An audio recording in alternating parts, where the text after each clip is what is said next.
Hello guys, welcome back to my channel. আমি সবরিকা। তো নিয়ে এসেছি আরেকটি নতুন ভিডিও। এখানে দুই ম্যাডামকে দেখতে পাচ্ছেন। এনারা হলেন আমার ছোট্টবেলার বন্ধু। যখন আমি ক্লাস 5-এ পড়ি, হাই স্কুলে যাওয়ার পর আমাদের বন্ধুত্ব হয়, আর সেই বন্ধুত্ব আমাদের এখনও রয়েছে। বিয়ের পর প্রথমবার আমার এই দুই বান্ধবী আমার বাড়িতে এলো, মানে শ্বশুর বাড়িতে।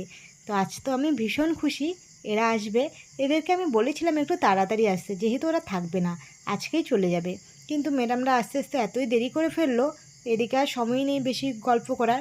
তো ওরা আসবে জন্য আমি কিন্তু সকালে উঠে সব কাজ সেরে রান্নাবান্না একদম কমপ্লিট করে রেখেছি, এদের সঙ্গে যাতে একটু গল্প করতে পারি।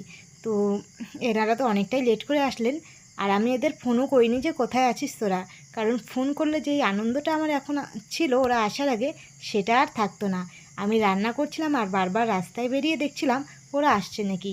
এটা কিন্তু অনেক মজা লাগে। তো শেষমেশ তো চলেই এলো। আর আসার পর ওরা মিষ্টি লাড্ডু নিয়ে এসেছিলো, সেই মিষ্টি লাড্ডু ওনাদের খেতে দিলাম। আর খেতে দেওয়ার পর আমাদের দেখো, আসর তো এখনই বসে গেছে, আর এই আসর আজকে কখন শেষ হবে সেটা আর জানা নেই আমাদের। তো অনেক গল্প গুজব হচ্ছিলো আমাদের মধ্যে। আর আমাদের এই তিনজন বান্ধবী মানে অনেক সুন্দর সম্পর্ক আমাদের। আমাদের টিমে আরও অনেকেই ছিল, এখন সবাই বিয়ে হওয়ার পর সবাই সবার সংসার নিয়ে ব্যস্ত হয়ে পড়েছে।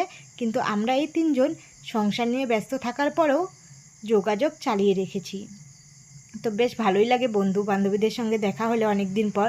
আর আমিও তো ভীষণ খুশি, অনেক দিন পর যেহেতু এদের সঙ্গে আমার দেখা হলো। কিন্তু এই বান্ধবীর সঙ্গে তোমরা সবসময় দেখো, এনার সঙ্গে আমার সুনন্দার সঙ্গে সবসময় দেখা হয়, কিন্তু ওই বান্ধবীর সঙ্গে আমার দেখা হয় না, কারণ ওর বিয়ে হয়েছে একটু দূরে, শিলিগুড়িতে। আর ওদিকটাতে আমাদের যাতায়াত তো নেই বললেই চলে। আর এই বান্ধবী যেহেতু আমার বাড়ির পাশেই রয়েছে, ও যখন আসে আমিও তখন যাই, তো আমাদের দেখা হয়েই যায়। তো দেখো, রান্নাবান্না কমপ্লিট করে রাখার পরেও আমার আর শান্তি নেই, কারণ যেই কাকুর থেকে আমরা মাংস নেই, আজকে আমাদের বাড়িতে কিন্তু ওরা আসার আগেই পোলট্রির মাংস আনা হয়েছিল। কিন্তু পোলট্রির মাংস আনার পরেও যেখানে আমরা খাসির মাংস নেই, সেই কাকু দিয়ে গেল আমাদের খাসির মাংস। কারণ ওই কাকু আমাদের প্রায় দিনই দিয়ে যায়। আজকে সকালের দিকটায় গিয়েছিল, কিন্তু তখন কাকুটার দোকান খোলেনি, তো পরে খোলার পরে দিয়ে গেছিলো। তো আসার পর তো আমার তো আর রান্নাই করতে ইচ্ছে করছিল না। আমি বলছি রান্না তো হয়ে গেছে, আবার রান্না করবো? মাছ করেছিলাম, মাংস করেছিলাম। তো শাশুড়িমা বলছিল যে এটা আনছে তো রান্না করেই ফেলো। তো আমি বলছি আমার রান্না করতে ইচ্ছা করছে না। তো বান্ধবীটা বলছিল দে আমি রান্না করে দিচ্ছি। তো ওই তখন রান্না করলো, আমি সব কেটে কুটে ওকে দিয়ে দিলাম রেডি করে, ওই শুধু রান্না করলো। কিন্তু দেখো, অবশেষে আমাদের সময় শেষ, এখন ওরা চলে যাবে। আমার তো এখন ভালোই লাগছে না এরা চলে যাবে জন্য, কারণ এতক্ষণ টাইম ছিল আমার সঙ্গে, আমার মনটা অনেক আনন্দে ভরেছিল। এরা চলে যাবে, মনটাও খারাপ হয়ে যাবে, আর কবে দেখা হবে সেটাও জানি না। তো দেখো, এরা এখন বেরিয়ে পড়লো।